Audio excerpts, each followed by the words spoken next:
আচ্ছা, একটু খেয়াল করেন, আমরা অ্যাক্টিভ ডিরেক্টরির সার্টিফিকেট সার্ভিস যেটা আছে সেটা নিয়ে একটু ডিসকাস করতেছিলাম। তো সার্টিফিকেট সার্ভিস নিয়ে যখন আমরা ডিসকাস করব, তখন আমি আপনাদের সাথে একটু আগে বললাম যে সার্টিফিকেট আসে তখনই যখন আমাদের অথেন্টিকেশন বা সিকিউরিটি কোনো রিলেটেড কোনো ফ্যাক্ট সামনে দাঁড়ায়, তখনই আসলে সার্টিফিকেটের ইস্যুগুলো আসে। তো আমি যদি ইন এ নাটশেল সংক্ষেপে বলি, সার্টিফিকেটটা কেন আসলে কিভাবে কাজ করে, পিকেআই পাবলিক কি ইনফ্রাস্ট্রাকচার, কি বললাম, পাবলিক কি ইনফ্রাস্ট্রাকচার, এই ওয়েতে কাজ করে আমাদের সার্টিফিকেটের সিস্টেমগুলো। এখানে দেখেন কি বললাম, পাবলিক কি ইনফ্রাস্ট্রাকচার। সো সার্টিফিকেটের সিস্টেমগুলো বোঝার জন্য আমাদেরকে এই পিকেআইটা বুঝতে হবে। যদি আমি পিকেআই বুঝতে পারি, আপনাদের বইতেও পিকেআই শব্দটা আছে, রাইট? সো পিকেআইটা যদি বোঝেন তাহলে বুঝতে সুবিধা হবে। এটা আমার প্রেজেন্টেশনটা মাস্টার্সের ছোট একটা প্রেজেন্টেশন ছিল, ওইটা থেকে আমি একটু দেখানো ট্রাই করতেছি। So what is PKI? পিকেআইটা কি? PKI is a certificate based public key hybrid crypto system. এইটুকু আপাতত মনে রাখেন, certificate based public key hybrid crypto system. তো এই পিকেআইটা আসলে কাজ কি, মানে কি কাজ করে, পিকেআইয়ের সুবিধা কি, কি দেয় আসলে আমাকে? PKI infrastructure is a public infrastructure is a framework that enables integration of various services that are related to cryptography. অর্থাৎ বিভিন্ন ধরনের সার্ভিসের ইন্টিগ্রেশনের সমন্বয়ে, কম্বিনেশনে, এখানে বিভিন্ন ধরনের সার্ভিস এখানে থাকে এবং কি রিলেটেড, ক্রিপ্টোগ্রাফি রিলেটেড। ক্রিপ্টোগ্রাফি শব্দটা থেকে বুঝতে পারতেছেন এখানে ক্রিপ্টো সিস্টেম নিয়ে কাজ হবে, এখানে আমার এনক্রিপ্টেড এই সমস্ত কাজগুলো এখানে হবে, সিকিউরিটি রিলেটেড কাজগুলো এখানে হবে। এইটার দ্বারা আমাদের 3-4টা আমার কাজ পায়, একটা কনফিডেন্সিয়ালিটি, একটা ইন্টিগ্রিটি, একটা অথেন্টিকেশন, আর একটা হচ্ছে নন রেপুটেশন। আপনাদের বইতে কয়টা আছে? 3টা। কি কি আছে? কি কি আছে বলেন? অথেন্টিকেশন একজন বলেন। Authentication, verification and privacy. আচ্ছা, তো ওই 3টা জিনিসই এর ভিতরে আছে, কেমন? তো আমি এই কয়টা জিনিস নিয়ে এখানে কথা বলতেছি। So what is confidentiality? Confidentiality জিনিসটা আসলে কি, এই শব্দটা থেকে কি বোঝা যায়? গোপন থাকবে। কনফিডেন্সিয়ালিটি কি থাকবে? গোপন থাকবে। ইন্টিগ্রিটি, বিশুদ্ধতা। মানে বিশুদ্ধতা মানে কি, আমি যা পাঠাইছি তাই পাবো, অন্য এর ভিতরে যেন কোনো অল্টার না হয়, তাই তো? আচ্ছা, অথেন্টিকেশন, যে আমাকে পাঠাইছে সে যে আসলে ঠিক সেটা যেন মেলে। নন রেপুটেশন, নন রেপুটেশন হচ্ছে কি, যে আমাকে পাঠাইছে, আমি যে রিসিভ করছি জিনিসটা, আমি যেন পরবর্তীতে আবার না বলি যে আমি রিসিভ করি নাই। তুমি যে রিসিভ করছো এটা তোমাকে এনশিওর হইতে হবে যে তুমি রিসিভ করছো। আমরা কি করি, আমরা টাকা জমা দেওয়ার সময় বা আমার কাছে যখন কোনো চিঠি আসে, যাওয়ার সময় একটা সিগনেচার দিই না, তার মানে কি যে তুমি রিসিভ করছো। এটা হচ্ছে নন রেপুটেশন। ক্লিয়ার? আচ্ছা, এটা একটু ইলাবোরেটলি আমরা এটা দেখবো, উদাহরণ হিসেবে দেখি। তো পিকেআই কনসিস্ট অফ, বললাম যে মাল্টিপল সিস্টেম, তাই না? বিভিন্ন ধরনের সিস্টেমের সমন্বয় থাকে। কি কি সিস্টেম আছে? Directory service, certificate management service, কি ম্যানেজমেন্ট সার্ভিস, ক্রিপ্টোগ্রাফি সার্ভিস। এই সার্ভিসগুলো নিয়ে আমাদের পিকেআই কাজ করে। তার মধ্যে আমরা এখন দেখতেছি কি, সার্টিফিকেট ম্যানেজমেন্ট সার্ভিসগুলো নিয়ে কাজ করব, যেহেতু আমরা অ্যাক্টিভ ডিরেক্টরি সার্টিফিকেট সার্ভিস পড়তেছি।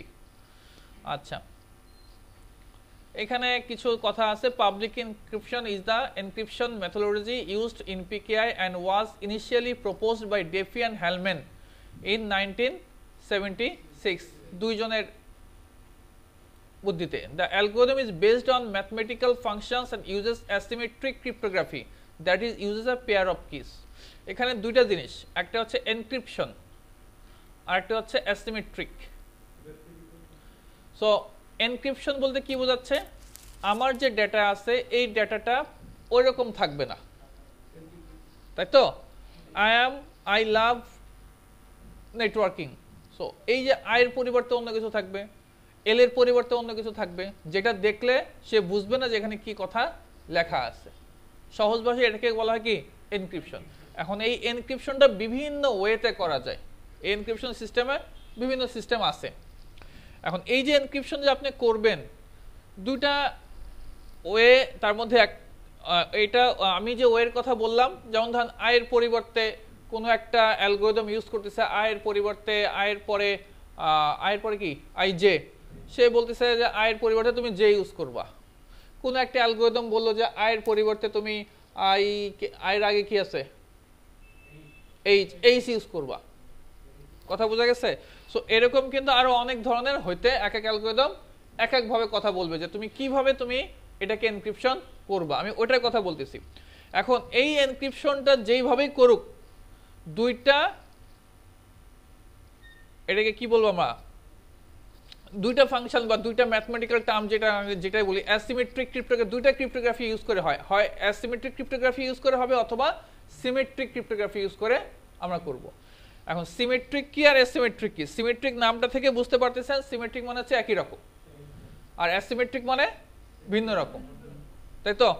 তো সিমেট্রিক যখন হবে আমি এনক্রিপ্ট করব যেই কি দিয়ে, ডিক্রিপ্ট করব একই কি দিয়ে, সেটা হচ্ছে সিমেট্রিক। অর্থাৎ দুই এন্ডেই, সেন্ডার এন্ডে এবং রিসিভার এন্ডে আমার একই কি ইউজ হবে। কথা কি বোঝা গেছে? সেটা হচ্ছে সিমেট্রিক। আচ্ছা, আর অ্যাসিমেট্রিকটা কি? অ্যাসিমেট্রিকটা হচ্ছে সেন্ডার এন্ডে যেটা দিয়ে এনক্রিপ্ট হবে, রিসিভার এন্ডে অন্যটা দিয়ে ডিক্রিপ্ট হবে। এটা হচ্ছে অ্যাসিমেট্রিক, মানে দুইটা কি এখানে ইউজ করা হবে। অ্যাজ লাইক আমরা যে ঘরে তালা মারি, আমি ঘরে তালা মারি গেলাম, যেই চাবি দিয়ে আমি তালা মারছি আমি আবার আসার পরে কি ওই চাবি দিয়ে তালা খুলি, এটা হচ্ছে সিমেট্রিক। একটা কি ইউজ করা হয়, সেম কি। আবার যদি এরকম হয় যে আমি তালা মেরে চলে গেছি, আমি বাড়িওয়ালারে বললাম আমি আর এই বাসায় থাকবো না। কথা বুঝতে পারছেন?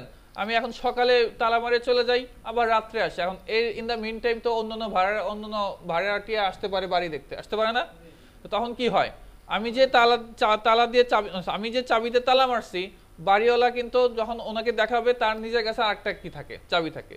অর্থাৎ সে অন্য একটা চাবিতে কিন্তু আবার তালা খুলতেছে। এটা হচ্ছে অ্যাসিমেট্রিক। জাস্ট আমি উদাহরণ হিসেবে বললাম। অর্থাৎ ডিফারেন্ট ধরনের যদি হয় সেটা অ্যাসিমেট্রিক, যদি সেম হয় সেটা সিমেট্রিক। আচ্ছা, এখানে আমরা একটু বোঝার চেষ্টা করি যে এখানে কি হচ্ছে। এখানে বব এবং অ্যালিস ও সেন্ডার ও রিসিভার দুজনের মধ্যে কমিউনিকেশন করবে। তো এই কমিউনিকেশন যখন করবে পিকেআই অ্যাসিমেট্রিক যেটা হয়, আচ্ছা পিকেআই তাহলে কোনটা হচ্ছে? অ্যাসিমেট্রিক ক্রিপ্টোগ্রাফি ইউজ করে।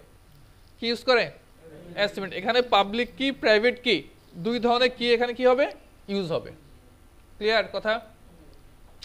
সো এখানে বব যখন অ্যালিসকে কোনো ডাটা পাঠাবে, এই যে এখানে যখন ডাটা পাঠাবে পিকে থ্রু দিয়ে পিকে সিস্টেমের এখানে কাজ করবে, এবং আমি এই চারটা জিনিস এখানে আমাকে পেতে হবে। এবং এই চারটা জিনিস যদি আপনি পান তাহলে বুঝতে হবে আপনার সিস্টেমটা মোটামুটি সিকিউর। ক্লিয়ার? সো এখানে যখন ডাটাটা পাঠাচ্ছে এই চারটা জিনিস আমরা রিসিভ করতেছি কিনা, কনফিডেন্সিয়ালিটি ঠিক আছে কিনা, ইন্টিগ্রিটি ঠিক আছে কিনা, অথেন্টিকেশন চেক হচ্ছে কিনা এবং নন রিপোর্টেশন চেক হচ্ছে কিনা, এটা আমরা দেখব। এবং কিভাবে হচ্ছে সেই জিনিসটা আমরা একটু দেখব। সো এই বব যখন এলিসের কাছে পাঠাবে তখন আসলে কি কি ইস্যু হয়। In the example image above, Bob wants to send a confidential document. Bob একটা কনফিডেন্সিয়াল ডকুমেন্ট পাঠাতে চায় এলিসের কাছে ইলেকট্রনিক্যালি। Bob has 4 issues. ববের কাছে কয়টা ইস্যু হবে? 4টে issue to address before this electronic transmission can occur. তো 4টে ঘটনা এখানে ঘটতে পারে।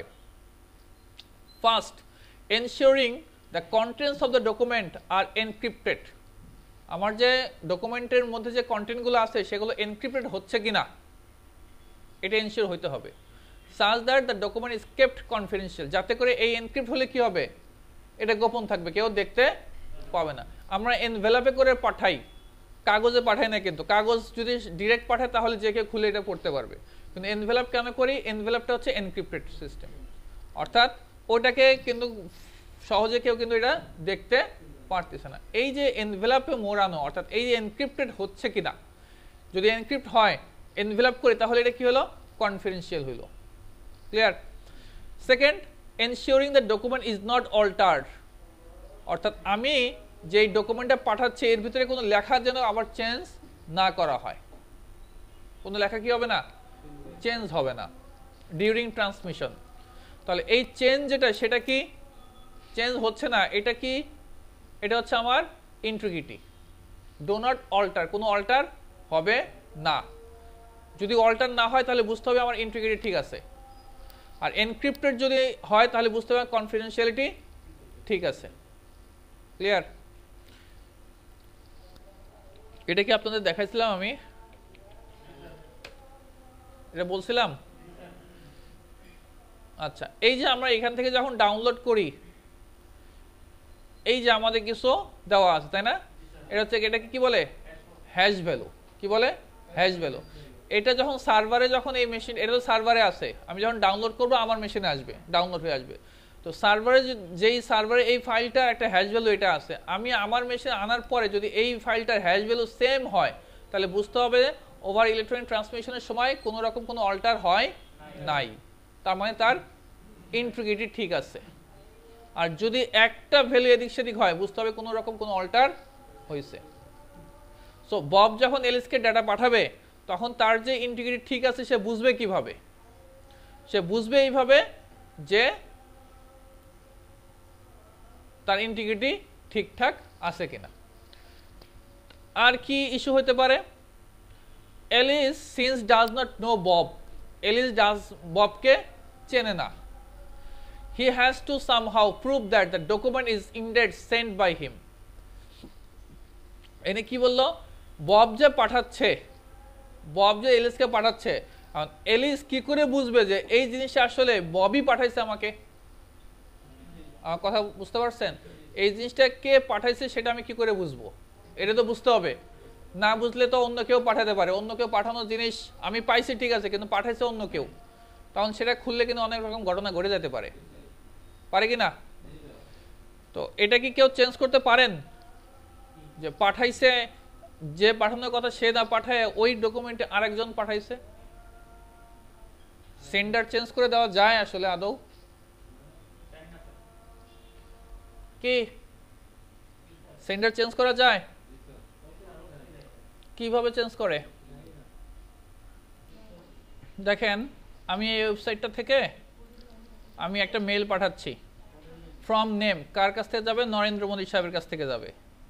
কার কাছে যাবে, ইমেল টু মুশফিক, এইখানে যাবে। আচ্ছা সরি, ফ্রম না তো, ফ্রমে থাকবে কে, ফ্রমে থাকবে হচ্ছে প্রাইম মিনিস্টার @gov.in টু কার কাছে, ইমেল টু মুশফিকের কাছে। সাবজেক্ট, হ্যাঁ সাবজেক্ট কি দেবে বলেন?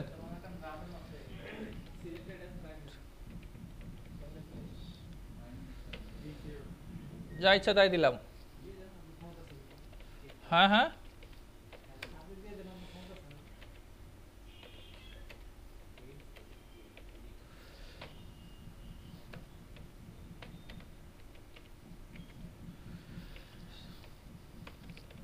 আজারে বাজারে যা ইচ্ছা তাই লিখলাম, ঠিক আছে, লোভনীয় কোনো মেসেজ আমি লিখলাম, লেখার পরে এটা আমি সেন্ড করব, ক্রস ক্রস ক্রস, ঠিক আছে না? আমি এটা সেন্ড করলাম, ইমেল, হ্যাঁ ইমেল সেন্ড সাকসেসফুলি। এখন এই যে আমরা যে দেখতেছিলাম, যে আমরা কোনটা নিয়ে কথা বলতেছি, ডিসকাস করতেছিলাম, ইস্যুর এই যে এটা 3 নম্বর ইস্যু নিয়ে, যে since Alice does not know Bob he has to somehow prove that the document is intended sent by him, যে ডকুমেন্টটা যে ঠিক জায়গা থেকে আসছে, যে পাঠাইছে আসলে সে পাঠাইছে কিনা, এটা কিভাবে চেক হবে? জিনিসটা যদি আমাদের এরকম হয়, আমরা যদি এখানে যাই, একটু রিফ্রেশ করি, এটা আমার ইমেল টু মুশফিক, হ্যাঁ এখানে আসি, এখান থেকে আমরা স্প্যামে যদি যাই, একটু সময় লাগতে পারে, না আসা নাই, আসা নাই, একটু ওয়েট করতে হবে, দাঁড়ান। সমস্যা মনে করেন এখানে আমার এই যে একটু আগে আমি পাঠাইছিলাম কয়টা থেকে, 3:56 PM এর দিকে পাঠাইছিলাম, এই যে এটা দিয়ে আমি বলি, এই যে আসছে এখানে দেখেন, যদি যাই আমি ফ্রম কোথা থেকে, নরেন্দ্র মোদী pm@gov.in, এবং অ্যাকচুয়াল সে যেই মেল অ্যাড্রেস ইউজ করে ওই মেল অ্যাড্রেসে কিন্তু আপনি এটা পাঠাতে পারেন। এখন কথা হচ্ছে এই যে পাঠাইছে ফর্ম, যে আসলেই যে সে পাঠাইছে কিনা এটা তো আপনাকে বুঝতে হবে, এটা তো সিকিউরিটি ইস্যু। আদারওয়াইজ দেখেন এটা স্প্যাম একটা, এখানে যদি ভাইরাস রিলেটেড কোনো একটা ফাইল বা কোনো একটা লিঙ্ক যদি থাকে সেখানে কিন্তু ক্লিক করলে অনেক কিছু হয়ে যেতে পারে, তাই না? যদি আমরা এটা অ্যাকচুয়ালি আসলে ওর কাছ থেকে আসছে কিনা সেটা কিভাবে চেক করব? এটা আমার স্প্যামে আসছে বিকজ অফ আমার কিছু অন করা আছে, দ্যাটস ওয়াই এখানে আমার স্প্যামে আসছে, এবং আমি অন্য একটা মেলে পাঠাইছি সেখানে আমার অন করা আছে বলে এখানে আসেও নাই। ইচ্ছা করলে ইনবক্সে চলে যাবে, এটা কথা বুঝতে পারছেন? সো এটা যদি আমি দেখতে চাই যে এটা আসলে আমার যে পাঠাইছে সেই কিনা, তাহলে আমরা কোথা থেকে দেখতে পারি এটা? শো অরিজিনালে গেলে আমরা এখান থেকে দেখতে পারি, দেখেন এসপিএফ কি আছে, ফেইল, কি আছে, ফেইল আছে, ডিমার্ক ফেইল। এই ফেইল দেখলে বুঝবেন যে এটা আসলে যেখান থেকে আসার কথা, যে পাঠাইছে আসলে সে এটা না, এটা ভায়া অন্য কোন থ্রু দিয়ে আসছে। এবং আমি যদি নিচের দিকে যাই, এখানে আপনারা দেখতে পারেন ইচ্ছা করলে, এখানে দেখেন এই যে SPF fail google.com, domain pm@gov.in does not designate, কি আছে, does not designate, মানে এটা কিন্তু পারমিটেড সেন্ডার হিসেবে না, এটা কি না, পারমিটেড সেন্ডার না, তার মানে এটা অন্য ভায়া অন্য কোনো থ্রু দিয়ে আসছে। এখানে যদি আমার রিয়েল হয়, কোনো রিয়েল যদি হয়ে থাকে সেক্ষেত্রে আমরা কিন্তু এই ধরনের কোনো মেসেজ আমাকে ফেসবুক থেকে আসছে, ফেসবুকের এটা যদি আমরা দেখি, শো অরিজিনাল যদি যাই, এখান থেকে সব পাস, কি আছে, সব পাস। এবং এখানে যদি আপনি যান, এখানে যদি যান, এখানে লেখা থাকবে দেখেন ডেজিগনেটস, কি আছে, অ্যাজ পারমিটেড সেন্ডার। সো আমার বলার উদ্দেশ্য যেটা, সেটা হচ্ছে এই যে বব যখন অ্যালিসকে পাঠাচ্ছে, অ্যালিস তো আসলে ববকে চিনবে না, কিন্তু ওর কাছ থেকে যে আসছে সে সেটা কি করে বুঝবে? এটা হচ্ছে কি, এটা আমরা কিভাবে বল, এটা কোনটার ভিতরে পড়ে? এখানে অথেন্টিকেশন, ঠিক আছে? এই তিনটা ইস্যু। আর একটা কি বাকি আছে, নন রেপুটেশন। নন রেপুটেশনটা কি, এলিস যে পাইছে সেই জন্য পরবর্তীতে কি না করে, অস্বীকার না করে। Ensuring Alice receives the document, Alice যে ডকুমেন্ট রিসিভ করছে এটা এনশিওর করতে হবে, and that she can not deny receiving it in future, ভবিষ্যতে সে যেন এটা কি করতে না পারে, ডিনাই করতে না পারে। সো এই চারটা ইস্যু নিয়ে কে কাজ করে, পিকেআই কাজ করে। বোঝা গেছে কথা? সো এই চারটা PKI supports all of the 4 requirements with methods such as কি কোন কোন মেথড দ্বারা এই চারটা ফুলফিল আপ করে, সিকিউরিং মেসেজ, এনক্রিপশন, মেসেজটা সিকিউর করবে, এটা কি এনক্রিপশন, এটা দ্বারা কি হবে, এনক্রিপ্ট হবে। মেসেজ ডাইজেস্ট, এটার দ্বারা কি হবে, হ্যাশ ভ্যালু জেনারেট হবে। হ্যাশ ভ্যালু জেনারেট হয় মানে কি, অল্টার হয়নি। এই যে আমি কালি নেক্সটে যা দেখাইছিলাম মনে পড়ে, এই যে হ্যাশ ভ্যালু জেনারেট করবে, এই হ্যাশ ভ্যালু জেনারেট করলে কি হবে, অল্টার যে হয় নাই সে সেটা চেক করবে। আর কি, ডিজিটাল সিগনেচার, ডিজিটাল সিগনেচার দ্বারা কি, যে পাঠাইছে সে আসলে অথেন্টিকেট পারসন। সিগনেচার থাকলে কি হলো, তুমি যার কাছ থেকে নিয়ে আসছো তোমার এটা কি আসলে কি ঠিক আছে। আর নন রেপুটেশন সার্ভিস, নন রেপুটেশন সার্ভিস মানে কি, যে পাঠাইছে সে, যে পাইছে সে যেন ভবিষ্যতে আর ডিনাই না করতে পারে। এটুকু কি ক্লিয়ার? আচ্ছা চল নামাজ পড়ে আসি, পরে একটু পরে দেখবো।